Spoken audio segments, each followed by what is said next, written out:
All right, everybody, we have reached the end. It is final exam week, but we're not finished yet. We're going to keep on pushing and finish strong. This week, you have 4 activities to do. You're going to take the final exam. You're going to submit the final draft of your argumentative essay. You're going to complete the week 7 discussion board and complete the course evaluation. Here's what to expect on the final. The final is going to be cumulative, and that means it covers everything we've studied. It's worth 20% of your final grade. It's all multiple choice. You have 120 minutes to finish once you start, and you will not be able to re-enter if you exit. And if you're worried, don't be. Everything you need to know is on the e-learning platform. There will be no surprises. Plus, you'll have a study guide to put it all together. So with all this in hand, you'll be well prepared for this test. Here are some tips to help you along. Create a study schedule. That means mapping out your time in advance, allocating specific blocks for studying. Organize your materials. That means gather and reorganize notes, textbooks, and other study resources to make them more accessible and useful. Start early. Don't wait until the last minute. Begin reviewing material throughout the semester to make studying feel less overwhelming. Let's go ahead and review the argumentative essay. First, we identified and analyzed a systemic problem that affects a specific group, organization, or community. Then we built upon that work by presenting a well-reasoned argument for how that problem can be solved or improved. This essay asks you to move from awareness to action, using evidence and logic to persuade your audience to adopt or support your proposed solution. This is our argumentative essay rubric. I'm going to go over the details of the far left column because that's how you're going to get your A. You'll notice that the rubric is divided into 3 sections, and each of those sections has 2 subheadings. So let's begin. First section is coherence.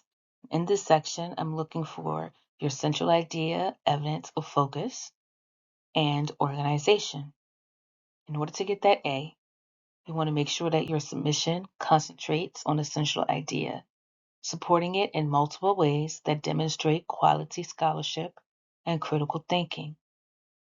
Next, you want to make sure that your submission reveals a clear, sound organizational plan in its execution of thesis and focus. The next section is clarity. In this section, I'm looking for vocabulary and usage and grammar. In order to get that A, you want to make sure that you employ effective use of appropriate words and phrases, especially those related to content area. You want to maintain a consistent and appropriate tone for the genre. Next, your submission should be free from grammar and mechanical errors, and it must use standard written English. The third and final section is content. And under this section, I'm looking for genre, audience, purpose, and documentation. You need to make sure that your submission expertly matches the expectations of both the genre and assignment. More specifically, you must be following the conventions of an argumentative essay, i.e., use of the rhetorical appeals and rhetorical devices. And a counter-argument must be acknowledged, accommodated, and refuted. And there should be no logical fallacies. Next, you must clearly document ideas and writing of others in the assigned format. For us, that'll be MLA. And expertly handle citation rules. That means you know how to incorporate quotes seamlessly into your work.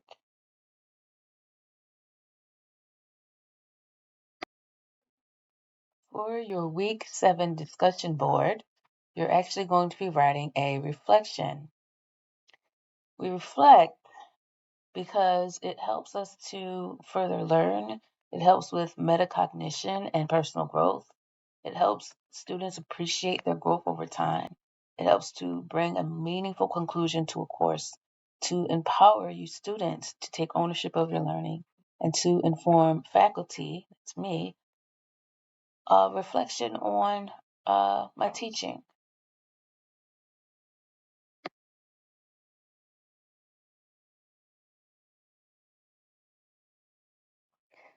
Let's talk about the course evaluations and why it is important. Starting with faculty. It's important to us teachers because it helps us to improve our teaching by providing valuable direct feedback from students on what worked well and what could be improved on. It gives us teachers a chance to self-reflect, encouraging us to reflect on our expertise, teaching practices, and student interaction to find opportunities for growth. It's also for professional development. Feedback can inspire faculty to make changes such as updating course materials, addressing common misunderstandings, or adapting the curriculum.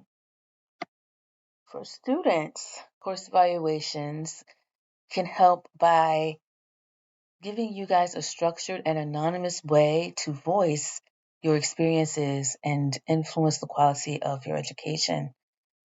It gives you guys a chance to make informed decisions because feedback is shared with current students, helping them choose future courses.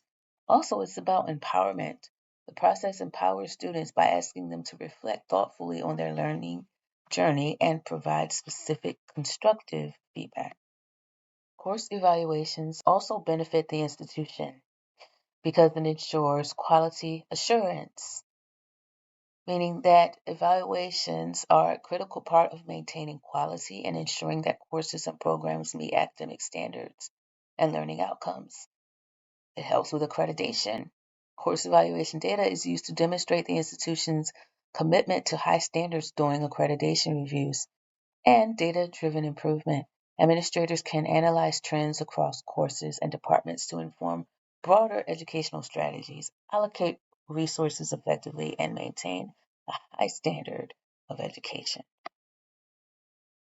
And we've reached the end. Let's finish strong. Remember, you're not done until you're done. So now is not the time to slack off. Now is the time to give that extra push so that you can finish a winner. And I believe in you guys. You can do it.